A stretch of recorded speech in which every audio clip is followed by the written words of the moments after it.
Hello students, class 12th का chapter first ठोस अवस्था आज हम लोग शुरू करने जा रहे हैं। तो सबसे पहले जैसे कि इस पाठ का नाम है ठोस अवस्था, है ना, आपका बिल्कुल फर्स्ट चैप्टर है ये।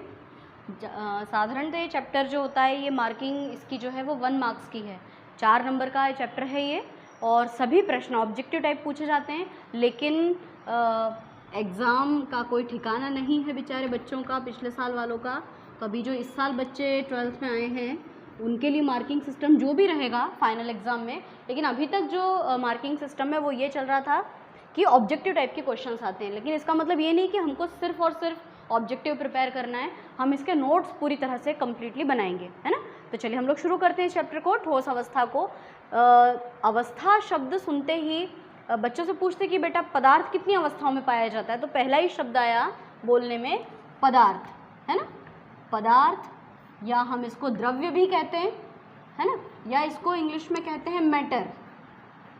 तो पदार्थ या मैटर या द्रव्य क्या चीज़ है? पदार्थ की अवस्थाएं ठोस, द्रव, गैस होती है, वो तो सभी बच्चे जानते हैं, लेकिन पदार्थ क्या चीज़ है? तो पदार्थ या मैटर इस ब्रह्मांड का वह, या कह लो कि वह वस्तु जो स्थान घेरती है ना, वह वस्तु जो स्थान घेरती है उसे पदार्थ कहते हैं। वह वस्तु जो स्थान घेरती है वह पदार्थ कहलाती है। अब देखिए, हम लोग कोई यहाँ पदार्थ की परिभाषा पढ़ने के लिए नहीं बैठे हैं ना, लेकिन फिर भी मेरा फ़र्ज़ है कि मैं आपको एक एक शब्द को क्लियर कराऊँ। इस दुनिया में कोई भी वस्तु हो जो स्थान घेरेगी वो पदार्थ कहलाएगी। फॉर एग्जाम्पल मेरे पास में ये चौक का डब्बा है, ठीक है। अब एक प्रकार की वस्तु है, बॉक्स है, ये ठोस पदार्थ है। अभी कितना स्थान घेरेगा तो हम इसका आयतन देख लेते हैं, है ना। आप सभी ने पढ़ा है कि कोई भी वस्तु जितना स्थान घेरता है उसे उसका आयतन कहते हैं। तो ये देखो, ये बॉक्स है ना, और इसका ये आयतन है। अब आप इस बॉक्स को चाहे आपके हाथ पे रखो, आपके बैग के अंदर रखो, आपके घर में कोई अलमारी बनी है उसके अंदर रखो, तो वो इतना ही स्थान घेरेगी। मतलब कि ये इस पदार्थ का क्या हो गया? आयतन, ठीक है। यानी वह वस्तु जो स्थान घेरती है वह पदार्थ कहलाती है, और जो स्थान घेरने वाली जो जगह है वही उसका क्या कहलाता है? आयतन। अब साथ ही साथ एक और उदाहरण हम यहाँ पे लेते हैं। मान लो मेरे पास एक माचिस का बॉक्स है ना, माचिस की डिबिया है, इसका भी देख लें हम आयतन कितना होता है, ये कितनी जगह घेरेगा, है ना। तो इसका आयतन भी क्लियर है। ऐसे दुनिया में वस्तु चाहे छोटी हो, सूक्ष्म आकार की हो या काफ़ी विशाल हो, जो भी वस्तु है वो स्थान घेरेगी और वो वस्तु पदार्थ कहलाएगी।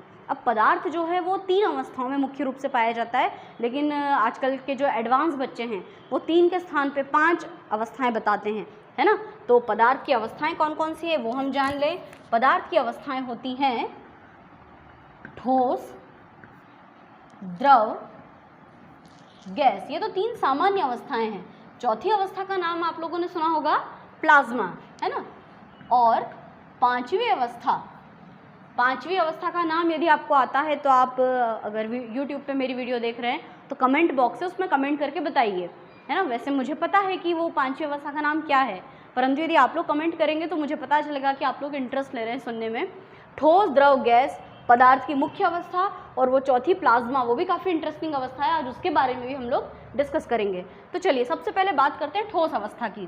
ठोस पदार्थ के लिए मान लीजिए कि मैंने एक ये आकृति बना दी, और कोई भी ठोस पदार्थ है वो जिन कणों से मिलकर बनता है, जैसे कि मान लो मेरे हाथ में चौक है, ठीक है। ये चौक किससे मिलके बनी है?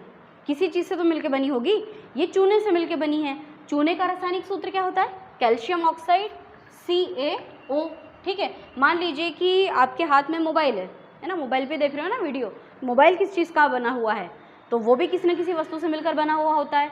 इसके अलावा मान लीजिए लकड़ी का दरवाज़ा है तो वो लकड़ी से मिलकर बना है। आपके हाथ में प्लास्टिक का पेन है तो वो प्लास्टिक से मिलकर बना हुआ है ना। इलेक्ट्रिसिटी के तार है। तो ऐसे डिफरेंट टाइप की जो वस्तुएं होती हैं, ठोस वस्तुएं, या चाहे वो द्रव हो, गैस हो या प्लाज्मा, वो जिन पदार्थों से मिलकर बनती है उनको हम कहते हैं रचक कण, या रचक कण के स्थान पर एक और नाम हम लोग यूज़ करेंगे अवयवी कण। ये दोनों शब्द याद रखना, रचक कण या अवयवी कण। इस चैप्टर में इस शब्द का बार बार प्रयोग होगा। ठीक है, तो पदार्थ जिन वस्तुओं से मिलकर बनता है वह रचक कण कहलाता है।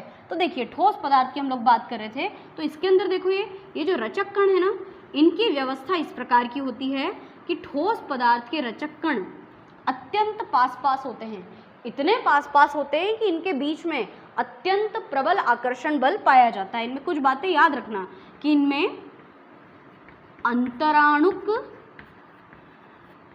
आकर्षण बल कैसा होता है, अंतराणुक आकर्षण बल प्रबल होता है। किनमें, ठोस पदार्थों में।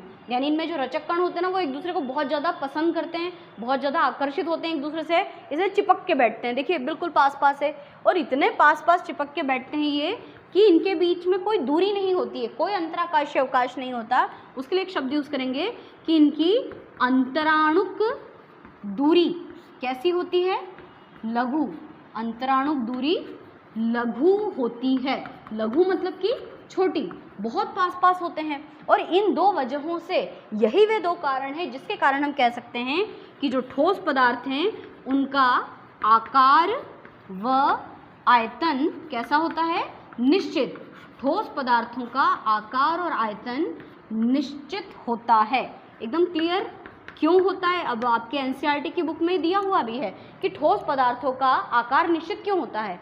तो ठोस पदार्थों का आकार इसलिए निश्चित होता है क्योंकि उनके जो रचक कण होते हैं ना, अवयवी कण, वो बहुत पास होते हैं, इतनी पास होते हैं कि इनके बीच में कोई गैप नहीं होता है। और हाँ, एक और बहुत महत्वपूर्ण पॉइंट कि इनमें जो रचक कण होते हैं ना, ये ऐसे नहीं कि बेचारे फंस के बैठे हुए हैं। जैसे मान लीजिए हम लोग स्कूल में बैठे रहते हैं बेंच पे, सारे बच्चे लाइन से बैठे हुए हैं, कोई प्रोग्राम चल रहा है, आपको हॉल में बिठा दिया तो अपन ठस के बैठे रहते हैं, तो अपन ऐसे हिल भी नहीं पाते हैं। इनमें ऐसा नहीं होता है। ये जो रचक कण होते हैं, मध्य के रचक कण, ये बहुत अच्छे से दोलन भी कर सकते हैं। दोलन मतलब आराम से घूम सकते हैं। जैसे कि ये एक रचक कण है और उसकी इतनी जगह है, तो बहुत ईजिली ऐसे गोल गोल करके ईजिली घूम जाएगा। ठीक है, तो ये पॉइंट भी हमको यहाँ पर लिखना पड़ेगा कि रचक कण माध्य स्थिति में दोलन कर सकते हैं। माध्य स्थिति में दोलन कर सकते हैं। ठीक है, इजीली मूवेबल होते हैं ये। तो ये तो ठोस पदार्थों की बात हो गई, कोई प्रॉब्लम नहीं है इसमें। ठोस पदार्थ का आकार भी निश्चित होता है, आयतन भी निश्चित होता है। एक और पॉइंट आपकी बुक में दिया हुआ है, यहाँ लिख देती हूँ मैं, कि ये असंपीडीय होते हैं। असंपीडीय मतलब आप इनको दबाव डालकर इनका आकार परिवर्तित नहीं कर सकते हैं। मतलब जो कठोर वाले ठोस होते हैं ना, लेकिन यहाँ पर भी कुछ कंट्रोवर्सी है, असंपीडीय होते हैं। कुछ ठोस को तो संपीड़ित भी किया जा सकता है। मतलब मान लीजिए बहुत भयंकर भारी वाला पत्थर है, या मान लो ईंट है, सामान्य सी ईंट है आपके हाथ में, आप उसको प्रेशर डालोगे तो क्या वो चपटी हो जाएगी? नहीं। अगर मान लो भारी वाला पत्थर है, आप उस पर ताकत लगाओगे तो क्या वो चपटा हो जाएगा? क्या मैं ये बोर्ड और बोर्ड के पीछे दीवार में इसमें से ताकत लगाऊंगी तो क्या ये पीछे धकेल जाएगी? नहीं। तो ये असंपीड्य हैं क्योंकि ये बहुत मजबूत वाले ठोस हैं। लेकिन मान लीजिए मेरे पास कोई सामान्य वाला ठोस है, जैसे प्लास्टिक की सैनिटाइजर की बोतल। अब अगर मैं इसके ऊपर दाब लगाऊं, आई आवाज़, है ना, ये तो संपीड़ित है, मतलब पिचक रही है ना। इसके ऊपर एक ट्रक चढ़ा दो, चपटी हो जाएगी बेचारी, तो वो संपीड़ित हो जाएगी, है ना। ठीक है, तो बात समझ में आ गई होगी आपको। और ये जितने भी पॉइंट्स लिखे हैं, ये सारे पॉइंट जो हैं वो ठोस पदार्थ के गुणों को प्रदर्शित करते हैं। इस चैप्टर में हम, क्योंकि चैप्टर का नाम ही ठोस अवस्था है, तो सिर्फ इतनी ही बातें करनी है, लेकिन फिर भी हम द्रव और गैस के बारे में भी बात करेंगे, है ना। द्रव किसे कहते हैं? तो द्रव वे होते हैं जिनका आकार तो कैसा होता है? आकार अनिश्चित होता है, आकार बदलता रहता है द्रवों का, है ना, लेकिन आयतन निश्चित होता है। कैसे? पता है क्या होता है द्रवों में? द्रव पदार्थ वे होते हैं जिनमें इनकी जो आकृति है, देखिए इसको अपन ऐसे समझते हैं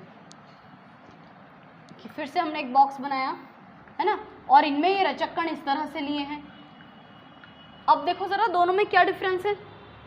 ठोस पदार्थों में जो रचक कण है वो बहुत पास स्थित हैं, इतनी पास हैं। क्यों पास है? क्योंकि इनमें प्रबल आकर्षण बल है ना, और इतना ज़्यादा प्रबल आकर्षण बल है कि इनके बीच में कोई दूरी ही नहीं है। जबकि आप यहाँ देखो, क्या रचक कण बहुत पास पास है? नहीं। और इनके बीच में आपको स्पेस दिख रहा है, ये खाली स्थान, रिक्त स्थान दिखाई दे रहा है, तो इनमें अंतराकाशीय अवकाश या कह लो कि अंतराणुक दूरी दीर्घ होती है, बड़ी होती है, इसीलिए इनका आकार अनिश्चित होता है परंतु आयतन निश्चित। कैसे? इनमें बहने का गुण भी तो पाया जाता है ना। जैसे फिर से सैनिटाइज़र की बोतल ले लो, अब मेरे हाथ में बोतल है ना, इसमें इतना इतना सैनिटाइज़र भरा हुआ है, ठीक है। अभी आपको इसका शेप कैसा लग रहा है? आकार ऐसा गोलाकार लग रहा है। अब अगर मैंने इस बोतल को टेढ़ा किया, थोड़ा सा तिरछा दिख रहा है ना, तिरछा सा हो गया। अब इसको ऐसा कर दिया हमने, ठीक है, तो ये जो पानी या जो द्रव जो भी भरा हुआ है इसके अंदर, इसका शेप चेंज हो गया, तो आकार बदल गया ना, लेकिन आयतन तो उतना ही। आयतन मतलब मान लो कि ये 5 ml है, या जैसे मान लो ये 1 लीटर की बोतल होती तो इसमें पूरा फुल 1 लीटर भरा होता, और इसको निकाल के अपन किसी बर्तन में डाल देते तो पानी का या जो द्रव है उसका आकार बर्तन के जैसा होता। कैसे होता दिखाती हूँ मैं आपको। मान लीजिए कि हमारे पास में एक परख नली है ना, एक मान लीजिए इस प्रकार का कोई पात्र है ऐसा, ठीक है, एक हमने बीकर ले लिया, या चलो इसको चाय का कप बना देते हैं, ठीक है, एक हमने लिया मान लीजिए ऐसे कोई चपटा इस तरह का कोई पात्र लिया, अलग अलग डिज़ाइन के अलग अलग आकार के हमने पात्र लिए, ठीक है। अब मान लीजिए कि मैंने इसके अंदर 5 मिलीलीटर जल लिया है, पानी नाप के लिया है ना। अब सबसे पहले हमने 5 ml जल को परख नली में लिया, तो आप देखोगे कि उस जल की जो आकृति है वो किसके जैसी दिखाई दे रही है? ऐसी लंबी, परख नली जैसी। अब हमने इस पानी को डाल दिया इसके अंदर, इस बीकर के अंदर, तो आपको इस द्रव का जो आकार है वो कैसा नज़र आएगा? इसके जैसा। इसको निकाल के हमने इस पात्र में डाल दिया, तो अब हमको ये त्रिकोणाकार है ना या त्रिभुजाकार पानी का आकार नज़र आ रहा है। बात समझ में आ रही है मेरी? अब हमने इसको उठा के इसके अंदर डाल दिया है ना, तो इसका शेप चेंज हो गया। मान लीजिए हमारे पास में गोल पैंदी का फ्लास्क है, इस तरह का, ये चपटी पैंदी का फ्लास्क बना दिया है ना। प्रयोगशाला के उपकरण होते हैं ना ऐसे अलग अलग डिज़ाइन के, आप लोगों ने देखे होंगे। तो अब इस पात्र के अंदर जब हमने द्रव डाल दिया, बात समझ में आ गई मेरी कि द्रवों का आकार अनिश्चित होता है। दिख रहा है आपको द्रव का आकार बदलता हुआ, लेकिन आयतन हमेशा कैसा होता है? निश्चित। 5 ml ही है पानी, उतना ही है जितना पानी, इसमें हमने कोई ऐड नहीं किया, ऊपर से हमने पात्र के आकार के अनुसार पानी को परिवर्तित किया है। तो द्रवों में क्या होता है? आकार निश्चित नहीं होते हैं, लेकिन आयतन निश्चित होता है। इसके पीछे वजह यह है कि द्रवों के कण बहुत दूर दूर स्थित होते हैं और इनके बीच में ज़्यादा आकर्षण नहीं होता है, और इसी वजह से जब हम द्रवों को ऐसे करते हैं तो ये इनमें बहने वाला गुण पाया जाता है। एकदम क्लियर हो गया। गैस की बात करते हैं। अच्छा, मैंने उदाहरण नहीं बताए, लेकिन अब तो आप 12वीं में आ गए, सभी जानते हैं पानी, तेल, सैनिटाइज़र, दूध, शहद, ग्लिसरीन, ये सब क्या है? ये द्रवों के एग्जाम्पल्स हैं। गैस की यदि बात की जाए तो गैस में तो कोई आकार ही नहीं बना सकते, गैस बिल्कुल ही अलग है। इनका आकार और आयतन दोनों ही कैसे होते हैं? अनिश्चित होते हैं। क्यों? क्योंकि इनके जो रचक कण होते हैं ना, उनमें बिल्कुल भी आकर्षण नहीं होता, उल्टा प्रतिकर्षण होता है। जैसे एक रचक कण यहाँ है तो एक यहाँ, एक वहाँ, बहुत दूर दूर स्थित होते हैं और ये एक दूसरे से दूर भागते हैं, कोई अट्रैक्शन फोर्स नहीं होता है। उदाहरण के लिए घर पे प्रयोग करके देखना, आज एक अगरबत्ती लगाना भगवान के सामने, अगरबत्ती आप जैसे ही जलाओगे तो उसमें से धुआं निकलेगा, है ना, और जैसे ही धुआं निकलेगा तो जो धुएं की सांद्रता है, जहाँ आपने अगरबत्ती जलाई है उस जगह पे सांद्रता सबसे ज़्यादा है, और आप इस धुएं को एक डब्बी में बंद कर लो, एक छोटा सा डब्बा लेना है ना, प्लास्टिक का डब्बा, उसमें उस धुएं को जाने देना और ढक्कन बंद कर देना, ठीक है, तो ये पूरा डब्बा जो है वो धुएं से भरा जाएगा, ठीक है। तो अब इसका आकार कैसा हो गया? जो डब्बे का आकार था, आयतन भी इतना ही हो गया। अब क्या करोगे? एक और बड़ा कुछ ऐसी बोतल ले लेना, प्लास्टिक की इस प्रकार की बोतल, और उसके अंदर इस धुएं को भर लेना, तो आप देखोगे कि जो धुआं है वो इतनी बड़ी बोतल में भी आ गया, है ना। अब इसका आकार बड़ा हो गया, आयतन भी ज़्यादा हो गया। फिर आप बहुत सारी अगरबत्ती लगाकर अपने कमरे में धुआं करते जाना, आप देखोगे आपका पूरा कमरा धुएं से भर जाएगा। तो गैस के जो अणु होते हैं ना, उनका ना तो आकार निश्चित होता है ना ही आयतन निश्चित होता है। इसके पीछे कारण ये है कि इनमें जो रचक कण होते हैं उनमें कोई आकर्षण बल नहीं पाया जाता। तो द्रव और गैस के बारे में हम लोग 11वीं कक्षा में पढ़ चुके हैं। 5वां चैप्टर था ना, पदार्थ की अवस्थाएं, द्रव और गैस, शानता, पृष्ठ तनाव, और बॉयल, चार्ल्स, एवोगैड्रो के नियम, ये सब कुछ हम लोगों ने 11th क्लास में डिस्कस किए हैं। तो ये दोनों टॉपिक्स तो हमारे कंप्लीट हैं। हमें फोकस करना है ठोस अवस्था पे। एक चीज़ इसमें मिसिंग हो गई, प्लाज्मा, उसके बारे में तो हमने बात ही नहीं की। तो चलिए प्लाज्मा के बारे में जानते हैं। ये सारी बातें क्लियर है। आप लोग चाहें तो इस बोर्ड का स्क्रीनशॉट ले लें, क्योंकि यहाँ जो 5 पॉइंट्स लिखे हुए हैं ये आपके काम के हैं। आपको ठोस किसे कहते हैं उसके प्रमुख गुण लिखिए, ऐसा प्रश्न बनाना है और ये 5 पॉइंट्स उसमें लिखना है। ठीक है, स्क्रीनशॉट ले लिया होगा आपने। अब अपन लोग प्लाज्मा की बात करते हैं कि प्लाज्मा क्या चीज़ है। प्लाज्मा क्या होता है, कोई बताएगा कमेंट करके? प्लाज्मा के बारे में आप लोग जो कुछ भी जानते हैं। प्लाज्मा जो है सब बच्चों से पूछा जाता है तो बच्चे बोलते हैं कि तारों की अवस्था को प्लाज्मा कहते हैं, है ना। तारे कहाँ होते हैं? अंतरिक्ष में पाए जाते हैं, है ना, स्पेस में होते हैं। लेकिन हम तारों तक तो पहुँच नहीं पाते क्योंकि वो हमसे कई प्रकाश वर्ष दूर हैं। तो हम प्लाज्मा का अध्ययन कैसे करें? क्या हमारी पृथ्वी पर प्लाज्मा नहीं है? है, कैसे है? तो पहले उसको समझते हैं अपन। देखिए, प्लाज्मा शुरू करने के पहले 1 मिनट हम बात करें कि यदि ठोस पदार्थ को आपको द्रव में परिवर्तित करना है तो आपको क्या करना पड़ेगा। मान लीजिए आपके पास बर्फ़ है और उसको आपको पानी में बदलना है, तो क्या करोगे? गर्म कर देंगे, या बर्फ़ को फ्रीज़र में से निकाल के बाहर रख देंगे, या मान लो हिमाचल में, उत्तराखंड में, स्विट्ज़रलैंड में तो बर्फ़ के पहाड़ है, वहाँ तो कोई फ्रीज़र नहीं है, तो वहाँ की बर्फ़ कैसे पिघलती है? तो वो उसके गलनांक पे आके पिघलती है। जब किसी ठोस पदार्थ को इतना गर्म किया जाए कि वो पिघलकर द्रव में परिवर्तित हो जाए, उस निश्चित ताप को उस ठोस का गलनांक कहते हैं। किसी ठोस पदार्थ को इतनी ऊष्मा दो कि वो अपना अवस्था परिवर्तन कर ले। अवस्था परिवर्तित हो गई, ठोस से द्रव में परिवर्तित हो गया। अब आप सभी जानते ही होंगे कि बर्फ़ जो है वो किस ताप पर पिघलकर जल में परिवर्तित हो जाती है। वो कौन सा ताप है जिस पे बर्फ़ जल में परिवर्तित हो जाता है? 4 डिग्री सेंटीग्रेड। ठीक है, 4 डिग्री सेंटीग्रेड पे बर्फ़ जल में परिवर्तित हो गई। फिर हमने क्या करा? द्रव को और गर्म करना शुरू किया, जिससे कि वो गैस या वाष्प अवस्था में परिवर्तित हो गई, है ना। तो किसी ठोस पदार्थ को इतना गर्म किया जाए कि वो पिघलकर द्रव में बदल जाए, उस ताप को तो गलनांक कहते हैं। परंतु किसी द्रव को इतना गर्म करो कि वो वाष्पीकृत होकर गैस में बदल जाए, तो वह ताप जिस पर कोई द्रव गर्म करने के पश्चात अवस्था परिवर्तित करके गैस में बदल जाए, उस ताप को, उस द्रव का क्वथनांक कहते हैं। और हम सभी जानते हैं कि पानी को यदि आपको भाप में परिवर्तित करना है तो कितने ताप पे वो भाप में बदल जाता है? 100 डिग्री सेंटीग्रेड ताप पर वो काय में बदल जाएगा? जल वाष्प में। यहाँ तक तो सामान्य जानकारी है हमको और हमने यहाँ तक पढ़ा हुआ है। लेकिन अब आप सोचिए कि ठोस को द्रव में बदल दिया गर्म करने पर, द्रव को और गर्म किया तो वो गैस में बदला। अब गैस को और ज़्यादा गर्म करो, इतना गर्म करो गैसीय अणुओं को, है ना। मान लीजिए आपके पास गैस के अणु हैं, इनको हम इतना गर्म करें, जैसे मान लीजिए कि ये गैस के अणुओं को मैंने इस तरह से बनाया, ठीक है। अब हमने इनको गर्म किया। गर्म करने पर क्या हुआ कि इन अणुओं में से गर्मी को प्राप्त करके, ऊष्मा को प्राप्त करके, इन अणुओं में से इलेक्ट्रॉन्स बाहर निकलने लग गए। अगर इनमें से मान लो ये एक अणु है, ये दूसरा अणु है, ये तीसरा अणु है, तो जब गर्मी या ऊष्मा प्राप्त करके जब इनमें से इलेक्ट्रॉन बाहर निकलने लग जाएं, यानी कोई भी ब्रह्मांड का सबसे सूक्ष्मतम कण कौन होता है? परमाणु।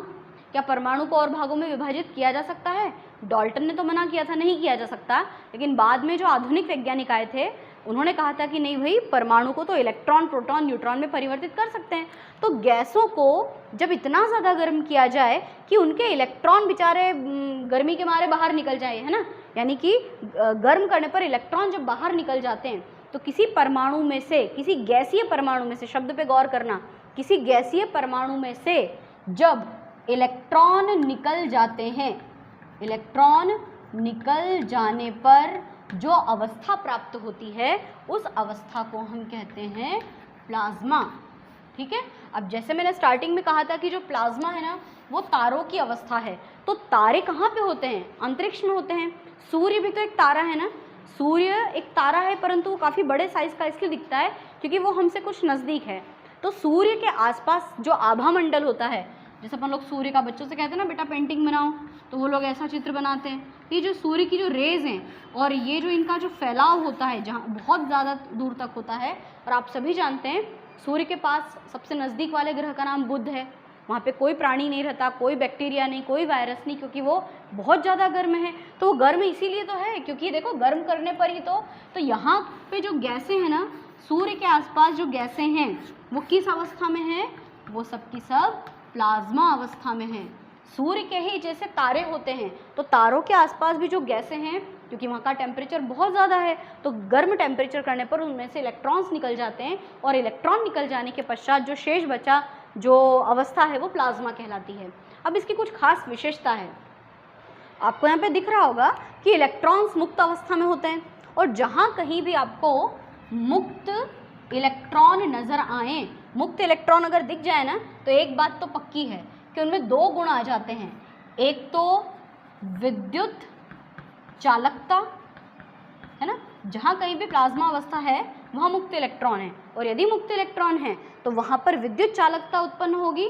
दूसरी बात, वो रंगीन भी हो जाएगा, है ना। अब इसको कैसे साबित करूँ मैं आपको, या आप में से कोई बच्चा पूछ ले कि क्या पृथ्वी पर हम प्लाज्मा अवस्था देख सकते हैं? हम सूर्य के पास तो जा नहीं सकते, हम तारों के पास नहीं जा सकते हैं, या जा भी सकते हैं तो अभी तो हम 12th में ही पढ़ रहे हैं ना, हमको एस्ट्रोनॉट बनना होगा, अंतरिक्ष विज्ञानी बनने में हमको थोड़ा टाइम लगेगा। हमको जानना आज ही है कि प्लाज्मा हमारी पृथ्वी पर है क्या? तो हाँ बिल्कुल है। कैसे?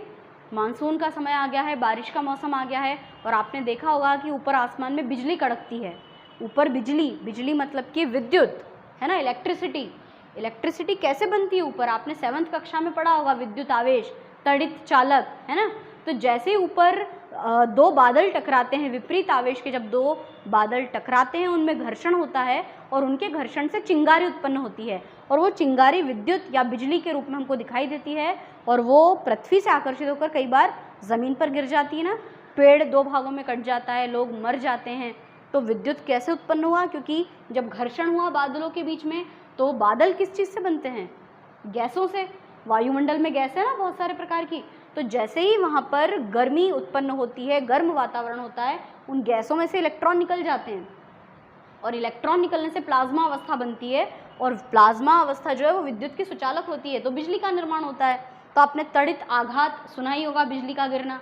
दूसरी बात, ये रंगीन होते हैं। तो रंगीन वाला उदाहरण कैसे लें हम? तो आप लोगों के घर में टीवी होगा, है ना। पहले पोर्टेबल टीवी होता था, क्राउन टीवी छोटा सा, एक स्मार्ट टीवी आता है जिससे कि आप जो यूट्यूब पे जो आप मेरी वीडियो देख रहे हो ना, आप आपकी बड़ी स्क्रीन पे टीवी पे भी देख सकते हो। एक होती है प्लाज्मा टीवी, सुना है नाम प्लाज्मा टीवी का, है ना। बहुत महंगी वाली टीवी होती है प्लाज्मा टीवी। सामान्य टीवीज़ जो आजकल आती हैं 10-15 हज़ार की, 25 हज़ार की आती हैं, प्लाज्मा टीवी 1.5 लाख के करीब आती है, 1 लाख से ज़्यादा का उसका प्राइस है। क्यों?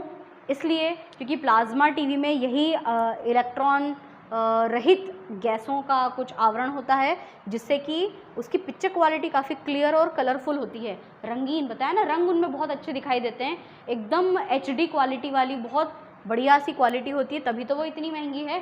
तो ये जो प्लाज्मा है, इसको हम लोग हमारी डेली लाइफ में पिक्चर क्वालिटी के रूप में यूज़ करते हैं। तड़ित आघात के बारे में भी आप लोगों ने जान लिया। तो ये तो इंट्रोडक्शन वाला पोर्शन था कि पदार्थ क्या है, पदार्थ कितने प्रकार का होता है, किन अवस्थाओं में पाया जाता है। तो ठोस, द्रव, गैस, चौथी प्लाज्मा, और पांचवी जो अवस्था है वो आप लोगों ने कमेंट करके बताया ही है ना। तो अगली जो कक्षा लगेगी हमारी, उसमें मैं आपको ठोस का डिटेल बताऊंगी कि ठोस क्या हैं और वो कितने प्रकार के होते हैं।